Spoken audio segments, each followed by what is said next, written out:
Hello students, a very important video for you, that is Fibonacci series, and actual pronunciation for this is Fibonacci actually. So you may pronounce it that way. Fibonacci series, what is that?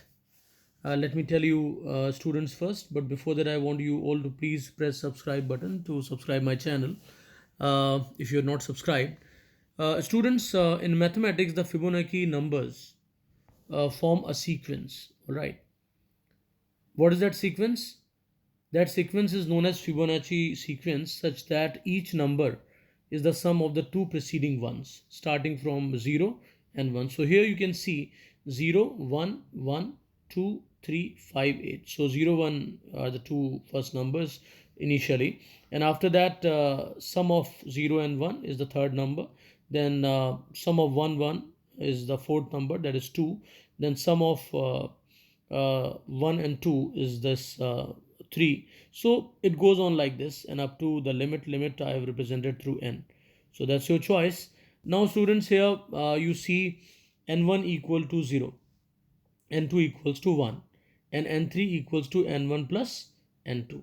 So initial numbers which are there in the Fibonacci series, they are always 0 and 1. So I have taken two variables here. First, I'm just explaining you the logic and how to go about the program. So I've taken these variables. N1 is having 0, N2 equals to 1. So actually it simply means number 1 is 0 and number 2 is 1, and number 3 is the sum of the previous two. So here N1 plus N2, all right? Now semicolon is not there because I'm just explaining the logic. So if it is there or it's not there, doesn't matter, but it must be there when I write the program, right? Students, let's move ahead with this logic. So what I do and observe here, that n1 is having 0, n1 is n2, and n3 is 1. Actually, because n3 is the sum of n1 and n2. When I move ahead in the series, what happens that this next step, this becomes n1. This becomes n1, means this second number is n1 now, because I have to move ahead with the series. And this n3 becomes n2. What do you understand with this statement? That means you will assign n2 to n1 and n3 to n2. It's a kind of updation of the values, changes of the values, because loop needs the change. So how that change will be there? By updating the values of n1 and n2. First n1 was 0, now n1 is 1, which is actually in the last step n2.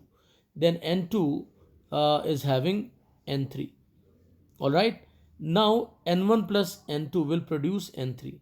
So that will be 2. Now you can see the fresh number is there for n3. So this way we keep on updating. So initialize with this and update with this. All right. Every time the n1 and n2 sum is to be calculated, and that will be assigned to n3. Similarly, I go to the third step. That is again having, means this thing, that n2 will be assigned to n1, n3 will be assigned to n2. The statement, what will be the statement? This statement means n1 assignment operator n2 and n2 assignment operator n3. And finally, that statement n3 equal to n1 plus n2 is to be repeated. All right. So this is the way we move ahead in the program. So I've written the steps here also. N1 equal to n2 and n2 equals to n3. That will be there. Okay. And after that, definitely we all know that n3 equal to n1 plus n2. So these three key statements you have to always keep in your mind. I hope up to this point everything is clear to you. That's fine. Now students, after that we have a class Fibonacci. Some people read it Fibonacci, so it's your choice, but the correct one I've told you. There is public static void main, that is the function which contains the logic. So students, initial value, as I've shown you just now, that I need these three variables n1, n2 and n3. So they are right here. They are all of these are type int, and one more I've taken L, means the limit, means where to stop. Okay, so here you can see that scanner sc equal to new scanner system.in, and please do write import java.util.asterisk semicolon as a first statement. After that means here before the class you will be writing import java.util.asterisk semicolon. That's important. After that, because of that, you'll be having a scanner object. Okay, otherwise error is going to be there. So system.out.println, enter the limit. Students, after that, L equal to sc dot next int. So uh, integer will be entered. After that, the message is there. We first, after inputting the limit, we print simply n1 and n2. That means 0 and 1 will be printed. Okay, it prints 0 and 1. Now here we begin the process of printing n3, and we move ahead in the series. So what we do here, till now you have seen that I have not written the statement n3 equal to n1 plus n2, because that will be written within the loop, which is to be repeated. So students, whatever is to be repeated will be written in the loop, and whatever is to be whatever is not to be repeated, that will be outside the loop. So we have done it like this. Now students, here you can see while n3 is less than equal to, what is there? There is L. Okay, and finally after that, n3 equal to n1 plus n2. So the sum of these two is stored, is assigned to n3.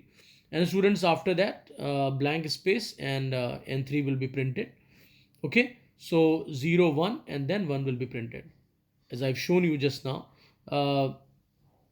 After that, students, we simply change the values. Now update n1 and n2. So n1 will have n2 and n2 will have n3. Now what will happen to n3? n3 will be getting fresh value again by having the sum of n1 and n2, because n1 and n2 have been updated. So every time the n3 is to be validated, all right, against the L. So n3 less than equal to L. So these steps 1, 2, 3, 4, and 5. Okay, always remember. Okay. So I hope everybody has a clear idea of how to print the Fibonacci series.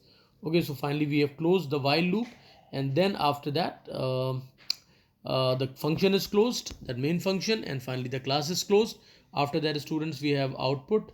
Output says enter the limit. So you enter 10 here. So 0, 1, 1, 2, 3, 5, 8. So like this it will go. Thanks everyone.